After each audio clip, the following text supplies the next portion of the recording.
Great. Wow.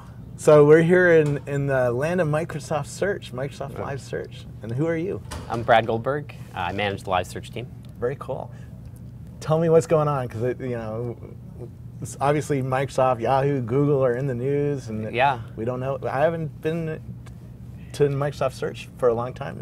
You haven't checked out Live Search in a while? Well, I've checked out your service, but we haven't had an interview and haven't heard what Microsoft's plans are and how you're going to compete and great. Yeah, do something different. Well, we had a big announcement that we did a couple weeks ago around cash back, and sort of that was really founded in a few ideas. I guess it's sort of taking a step back around sort of the things that we believe. As we look at search today, we think that search has the opportunity to get a lot better.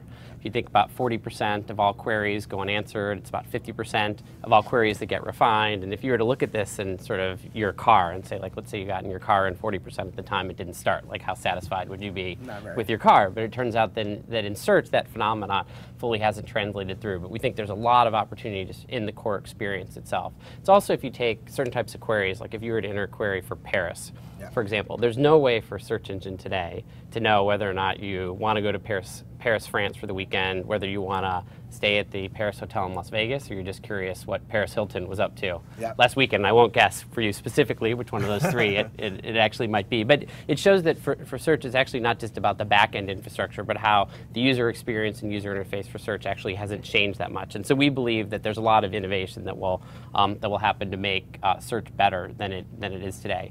We also think that we as Microsoft have unique assets that we can bring to the space and apply here, and that's driven by a few different things. First is, as we look at the web today, and you look at combination of video content, multimedia content, and image content, as well as all the user-generated content, and then you expand that across all the countries all around the world, it's just a huge technical challenge in terms of indexing, staying up to date, staying fresh with all of the content that's out there and available. And that's increasingly more and more of a fixed cost challenge that you see in terms of software, running software at scale, technical, running those types of operations. And those are all things, if you think about the businesses that Microsoft's been in, and we've been successful over time, they all have elements of software at scale, and we have the ability to take a long-term investment. If you think of businesses like when we were in the server business, way back, looking back, 10 years ago, that was a lot of investment that we put in place that didn't necessarily pay off right off the get-go, but took time to play itself out. And so we believe that we have that ability to invest for the long term, and that those are some assets that we uniquely bring. You said a lot there.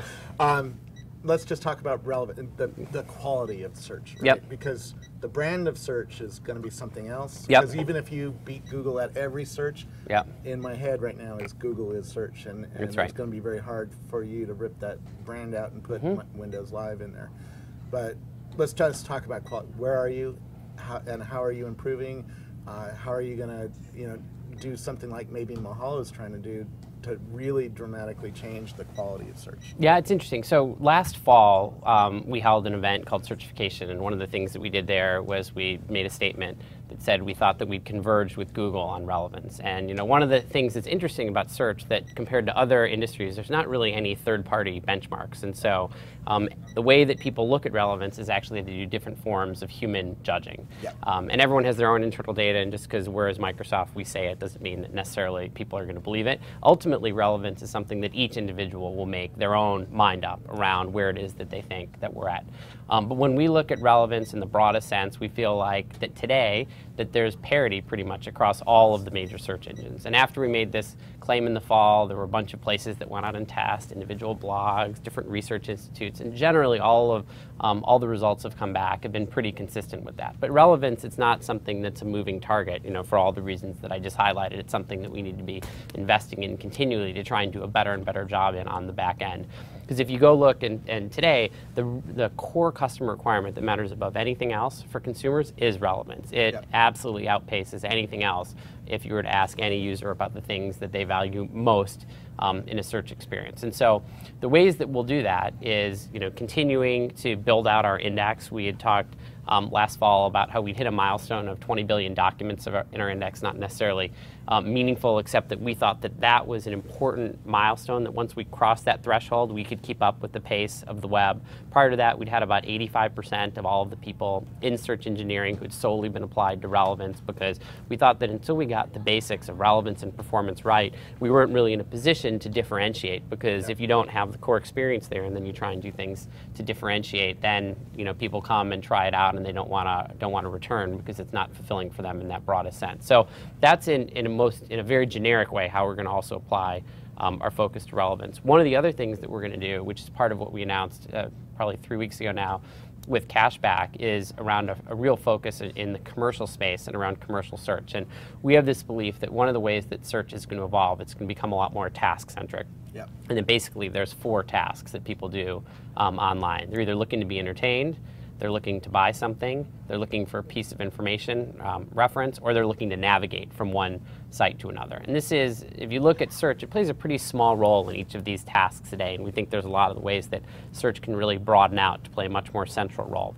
And so the place that we're going to focus first is around commerce. And so within that, we're going to go deeper in areas like commercial relevance. And so if we're able to not just look at not only the full breadth of the web, but also say, okay, in the area of shopping specifically, what can we do to make sure that whether it's product information, product research, different product items in our catalog, how we're changing that on the back end, what we're doing on the front end user experience, in addition to things with the economic model, we think that gives us a basis where we can start to differentiate and sort of carve out an area where we can start to provide a better and differentiated experience. And so that needs to bridge back both to relevance as well as to new things that we do around the user experience and also around the business model. Okay.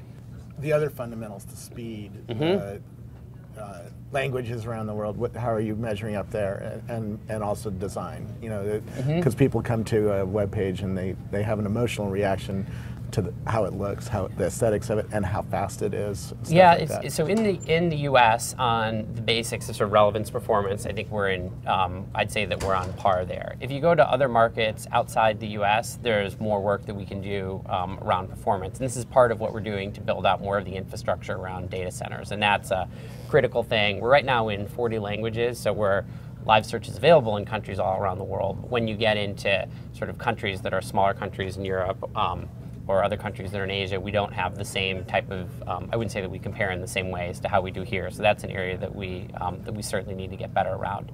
In terms of the user experience, I think that's probably the place where search today is going to look the most different than it does 5 years from now. I mean, if you look, search basically looks the same as it did 10 years ago. And even some of the things that people in the search community have gotten excited about, whether it's around blended search or universal search, I mean, it's kind of basic. You're just taking different types of content, images or videos, and you're putting them in the same set of links. And that's a place where really it's I'd say been held back because users, if search is such a data-driven industry, and so usually users will actually be pretty drawn to the things that they know. And so if all you do is A/B test and flight things, and then anything that looks like it might have any drop-off in terms of ad click-through rates or algo click-through rates in that respect, it can actually hold back innovation in the space. And so this is something for us, especially given our position, we're going to have to take a lot of risks in terms of how we look at the user experience, not just around the page itself, because you can look whether people are coming in through a portal page like MSN or Yahoo, or they're coming in through a blank page like google.com or live.com. It's actually in the SERP itself, the search results page, where I think that's where we'll really start to see the most change and the most evolution over the next few years. What about mobile? Because my mobile phones, I have 3 mobile phones here. Yeah. I use search all the time on them for different kinds of tasks. Local and stuff mapping. like that. Yeah. And what's the investment you guys are making there? Because that clearly, we've been talking about this all day as I tour Microsoft.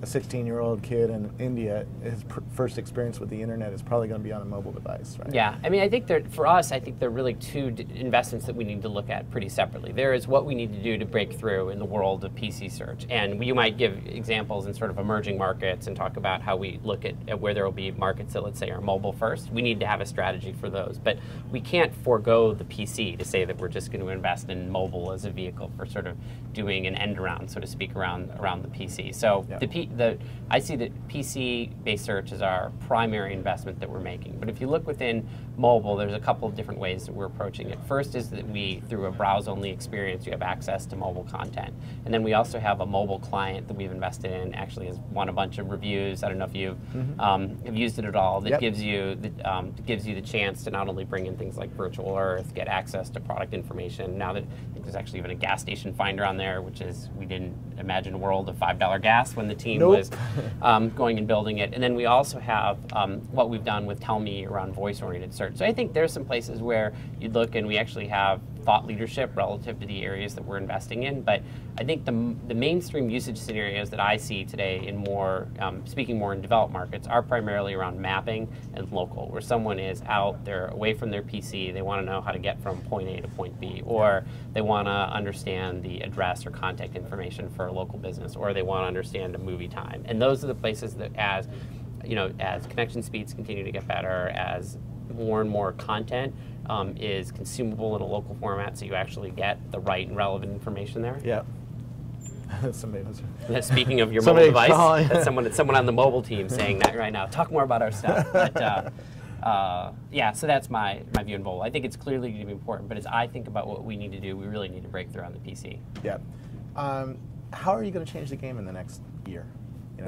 Clearly, I bet your bosses are going, hey, man, those Google guys are doing pretty good. What are you going to do to change the game? What are you going to Certainly the cashback thing was a game changer, because that got everybody to pay attention, say, wow, Microsoft's doing something different. But yeah, I really think it needs to be a set of things. One of the things that people always ask, like, is there going to be like one silver bullet in search, and it's not going to be about one thing. It's going to have to be about really a combination of things. And so, to me, it comes back to, we need to have great relevance. That's sort of one piece of it. The second thing, which we talked about as related to cashback, is really this focus around commerce and what we'll do there, with cashback being one piece of it that is disruptive, you could say, on the user side, because we're starting to reward people for search behavior, and then also on the advertiser side, because it's a move from just a traditional CPC-based model to one that's more directed around CPA, so lower risk for advertisers, better conversion. Explain what those terms, some people might not Absolutely. So today, CPC is? Today is cost per click. So today most search,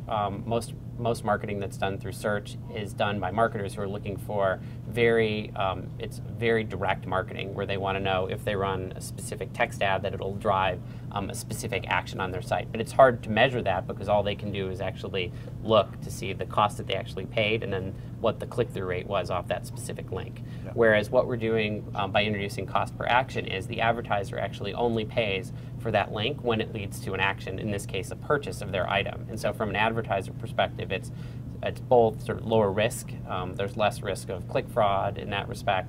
It's also easier for them to quantify exactly the return that they're getting. Everyone is ultimately trying to understand what CPA is. They just back into the models in that respect. And if it allows them to lower prices, it can also give them, from a user perspective, higher satisfaction and better conversion. So I think there's a lot of things from an advertiser perspective. And ultimately, advertisers want choice. I mean, the search market, if you're an advertiser, as it stands now, it's kind of a scary thing, because you see one big player, and it's even more pronounced in Europe than it is in the US. So it's an auction driven, and you see one auction and one leading player who's really dominating that auction. And ultimately, to make sure that there's choice, because it's both around the navigational traffic that goes to a site as well as around what happens with the ad-based traffic, that's super important to advertisers. So when I'm out and talking to advertisers, it's something I hear continually, that they're rooting hard for us to gain more share and do things around that. So cashback would be the first piece, but we'll have more that we'll have to come out with that really gets into this idea around the user experience and how that user experience evolves, that we'll talk more about. So we talked about all the stuff that you can control. What about brand? Because even if you are 10% better than Google, and we see it takes a long time for me to register that in my brand. When I first got excited about Google, I kept telling my dad about Google. You got to use Google instead of Alta Vista, and it took him 1.5 to 2 years to really switch. And he kept saying, "I don't care, I don't care." Mm-hmm. And so, how are you going to get people like that, who are very slow changers, to see that you have something better to offer and build that stronger brand in their head? You're right. There's really, the characterization of how you described it, I actually think is very relevant across the broad market, because there's really, if you split the world of all search queries into two buckets, there's certain queries where users actually aren't even aware of the search engine that they're using. It could be that they're just searching in their browser and a default was set. It could be a toolbar that was preloaded on their PC by an OEM. It could be they're searching at a site like the Fast Company site, and there's a search box, I'm guessing, on that site, and they decide, well, they're in the midst of searching for content. Instead of doing a site search, they want to do a web search. In that case, they're just searching because that search box happens to be there. So there sort of needs to be one set of approach that is about how we go out and build more distribution. And some of the deals, the announcement that we made a week and a half ago around the deal that we closed HP is around being a lot more aggressive at going out and investing this type of distribution, because for the last couple of years we haven't really been out there at all, and you need to have that not only from a brand building perspective but also from a usage building perspective and creating entry points. That's one piece of it. Then there is the second piece of it, which is around how you're going to go build active preference for the people who are consciously in a mode of searching. And one of the things that's interesting about search today is Google is the only brand that has any equity in search. And so most people aren't even aware that there's a choice of different search engines, even though we know that most people are using 4 search engines over the course of a month. They only think consciously about the experience that they have with Google. And so then what are the pieces that need to come together for us to be able to change that and get sort of more awareness around our experience? Well, first we need to talk about what we're doing and actually have an experience that is differentiated. And we think that what we're doing around commercial search and around cash back is a start of that. But you need to be able to say to your dad, hey, here are the reasons why you'd want to use live search, here are the places where it's better, and then have your dad actually want to care about those types of things. So that's one piece of it. Second is that we then need to go drive awareness for that. Some of that gets into things that I've talked about on distribution. Some of that is through the homepage experience in and of itself. And then some of it is things that we'll need to do from a marketing perspective that will bring trial into that site. And then the third thing is, once you have those things working, it's then how much engagement do you get. So you came back the first time that you tried, and it's true not just with search, it's generally true with all sites online that grow organically. As they have a set of people who use them, they like the experience, they come back. And so how much is the experience itself actually converting and engaging users so you start growing that base? And it's a pretty basic formula, but I think it very much applies to our position within search. It's just a question of how long it will take for us to get there. And then if you look, it's basically been about 4 to 5 years where we've been investing in the core, and now we're in a position where we really need to start differentiating and creating that identity, which is not just about the name or the brand, but it's actually about it's more about the identity and what it stands for and what are the things that people will be able to share and say is great. Yeah. Let's talk about some of the weirder things. People search. Mm-hmm. I search a lot for people. Yep. Ever search for yourself? Oh, all the time. I'm the #1 Robert on Google, and I'm not the #1 Robert on Microsoft Search. So we're always self-interested, right? Yeah. But I'm a networker, and I'm looking for people to interview and stuff like that. And I use people search a lot to find email addresses, mm-hmm. phone numbers, or find their blog, or even find their Twitter address, right? Because mm-hmm. I know Jim Long, who's a cameraman at the White House, is on Twitter, and I can never remember his Twitter address, so I go to search and type Jim Long Twitter, and I find his Twitter address, right? What are you guys thinking about that? Are you mm-hmm. certainly with the social networking components that are getting very popular? Facebook has 90 million people. Are you thinking about how to integrate people search into the search experience better? Yeah, it's interesting because today, I'd say it is a relatively untapped area. If you just think about it's great that your experience has been that you're actually able to find people, but especially if you have people with more common names, I find that pretty much across all the engines today, there's actually not a great experience. Sometimes I'll get a comment to someone's LinkedIn profile or something to that degree. It seems to show up more than LinkedIn seems to show up, or sometimes it's Zoom Info or one of the sites that's actually trying to be in the business of driving the sale of people-related information. So it's something that we haven't done a whole lot to focus on outside of core relevance, and there clearly is an asset, as you talked about. One of the other things that we have across the Messenger user base that we have, not only U.S. but on a worldwide basis, where there's a lot more that we can do to start integrating more of the social side of search, in addition to the discussions that we had with Facebook and opportunities where we could do more potentially across what Facebook's doing either on their own side or across Facebook and live search to have tighter experience there. Facebook has a huge advantage and a huge value. It's a walled garden. And Google's engine can't get in there, right? So if they make a deal with you and let you in there, you have access to a huge new kind of data type that you could display to your users that Google can't, right? Right. I mean, that's an example of the types of things where getting back to the types of discussions, or what are the things that are going to create some sort of a breakthrough. It'll be many of these things, because it'll sort of coming back to the classification of where searches fall. There's some things in entertainment, some things in commerce. To me, I'd group this more as around information. You're looking to get someone's email address, someone's Twitter address, someone's contact information, more information around someone you might be talking to. And so those are the types of things that we'll need to have pockets of stuff that we work on in each of those spaces. What about media? When I do a search for Martin Luther King, I usually find a video there, right? I have a dream speech. But very few of the pages that I search for have any media. No pictures, no video. Yeah. It's just a sheer text page. How are you going to start putting more media into all those pages? Yeah, there's two pieces of that. There's first, what we're doing in video search in and of itself, and I don't know if you have a chance to check it out. But actually, our video search, we have the ability to run an inline preview. So basically what we do is we look at the whole video, and then through some technology that we've built out in MSR, we condense it. And then we allow the user, just by hovering over, to get sort of a 15 to 30 second snapshot. So if you're in a browse mode and you're not sure if this is the Martin Luther King video I want, or that's the one, it allows you to quickly navigate through a set of videos. The question then is, how do you get traffic into that site? And so we actually have a scope on the homepage that allows people to click on video if a user is in a mindset to say, okay, I want to do a video search. The issue is that none of the search engines have been able to break through in any type of way with any of the tabs, because users to think, I want to do a horizontal search, and they look at the results that come up. They don't think, okay, I'm searching for images, let me click on the image tab. And so there's both a user experience. That's something we learned long ago, that people don't click on advanced search. They don't click on more. They just do a search and they see a page, and if they don't see it on that page, they try it again. That's right. And so that's actually, but there is an opportunity, and at some point there will be some breakthrough on the user experience that happens there, where someone in some capacity figures out what's the right user experience model, because it actually is so intuitive. You're searching for images.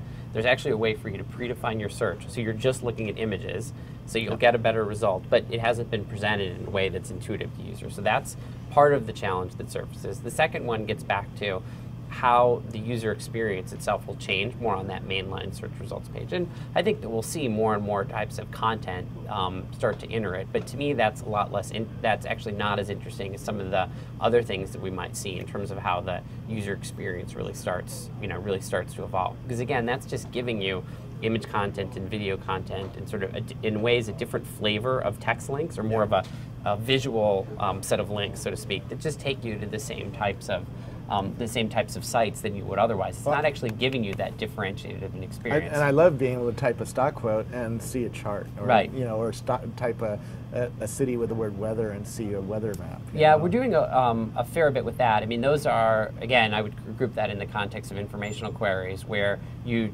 try and give the user the answer on that first page without having them to necessarily click through. And so if we have good, if you're entering 98052 weather, then that's going to be a pretty good sign. With high degrees of confidence, we can understand exactly what it is that you're looking for to actually present an answer that we think will give you the piece of information that you're looking to faster. Yeah. Which is interesting. That gets to another way that I think web search is going to evolve. You'd asked about performance earlier, and right now, the way that a lot of people think about performance is they think, how fast did the page load? There's that little thing in the right that's like, you got 6.7 million results in 0.003 seconds, or whatever it might be. How many? Have you ever looked through to that second million results page and never?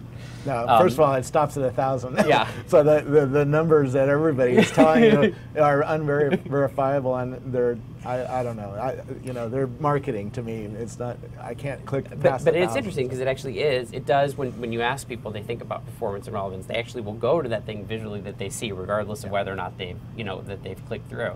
And we think that actually performance will be much more the speed for someone to get the piece of information they're looking for. And so today, when we look at user behavior, there are users who will actually click a link, they'll then go to that page, and then they'll click back, and then they'll click another link, and then they'll go back. And this is a sign that either because of how SEO is working or because of what's the user not being clear on what it was that they're exactly looking for, that it actually is quite a long time for that user to be able to hone in and find the exact page that they're actually looking for. Yeah. And we think over time, as users get more and more sophisticated around search, they aren't just going to think about like how fast did the page load in terms of performance, but they'll think more in this task-oriented way to say, okay, I wanted to do something. I wanted to find this specific piece of information. I wanted to find this user guide. I wanted to find weather for Seattle.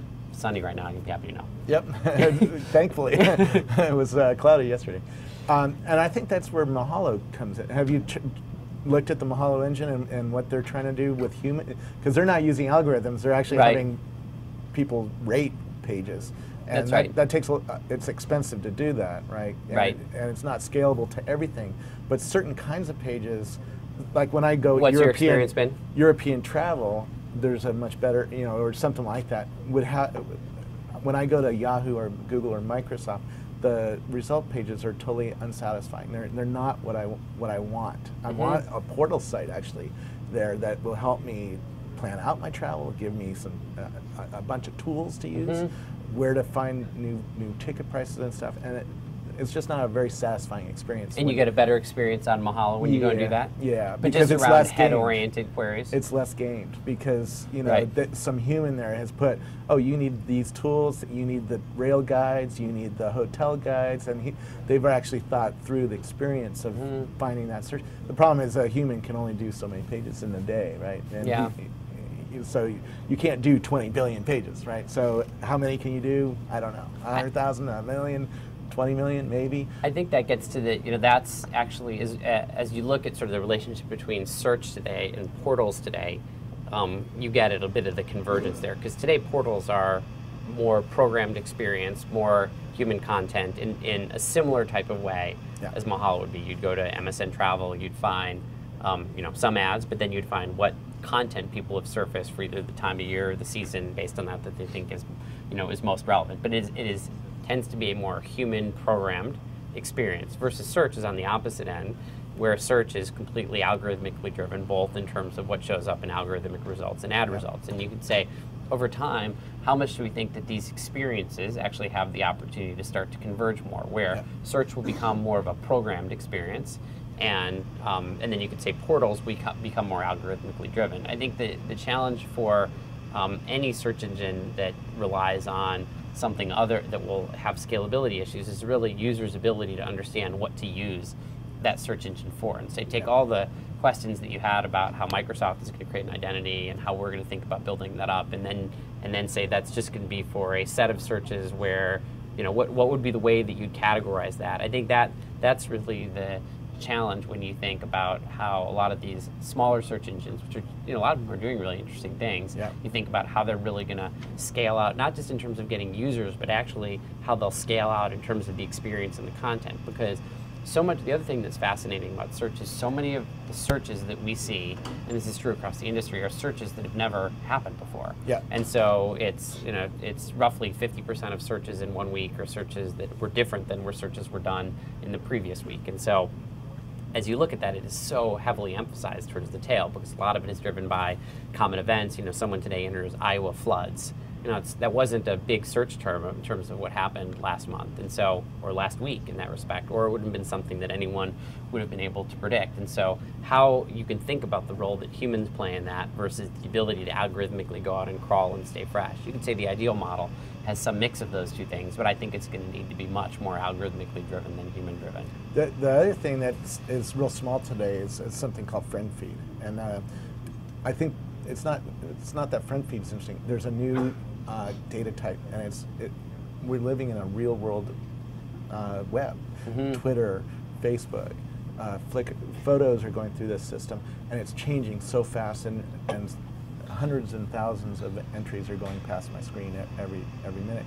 And FriendFeed has built a search engine that keeps up with that in real time. So you write about foo, in 10 seconds later, if I search for foo, I find your entry, right? That's pretty interesting, because I remember the days when Yahoo used to take more than a month to index my site and get my site into the index, and now you guys and Google are taking an hour to a day, right? To maybe a few days, but not more than a week, right? Right. To find my blog stuff.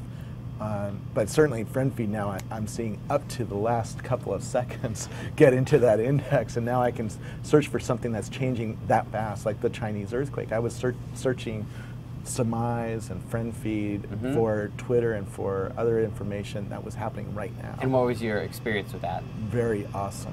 For current events type. Yeah. Yeah, I mean that's... And for people, right? Yeah. Because you want to see what people are writing about, or like you said, you know, Britney Spears, she just got arrested. I want to know what people are saying right now, not a day ago, right? And you see that probably has, when you think about how much search will verticalize, right? How much will people today, you know, as you see how people think about search, they generally just think about Google. So how much will users, as they become more sophisticated, think, okay, for current events, here's where I want to go to figure something out, because I know this site is going to be fresh. You probably wouldn't go to friend feed if you wanted directions for how to get from, you know, place A to point B. It wouldn't be the place that you'd go do it. But for very quick moving things, you'd want to get that. So in that sense, you're sort of building like your sense of what the proposition is, what the identity is, and then it can grow organically based off that. And I think about that as very consistent with how we view things, to say, look, as the web continues to grow, if you look at page views today for search, they're actually such a small portion of all page views, and it's increasingly becoming more and more navigational in nature, which means that horizontal search isn't doing a great job of getting people to vertical content. People are entering either a URL or destination, then using search to get to that specific site, and then once they're on that site, they're using that site to really access all the information that's most relevant there. And so I really believe that search will verticalize, and it'll just be a question of into how many different segments, how many search engines will the average user use when they think about what it is that they want to do for thing A or for thing B. You're clearly more on the leading edge of that than a mainstream user would be, but it's a sign that most of the things that are on the leading edge do wind up making it over and in the mainstream over time. Yeah, well, it's pretty powerful, especially around breaking news. Yeah, that kind of index of thousands or hundreds of thousands of people. And it gets better, and in ways it has some of the same ideas with search, that as more and more people use it, you get more and more user data, and then it becomes more and more relevant to users, unless people try and start spamming it or using it for alternative. But while it's in that pure state, certainly as you get more and more usage, you probably get better and better results. Well, we've covered a lot of waterfront here, and I really appreciate it. Great. Anything else you want to tell us? No, check us out. Let us know what you think, and we're excited and staying in touch about stuff we got coming up in live search. So thanks a lot. Much. Thanks, Robert. Thanks.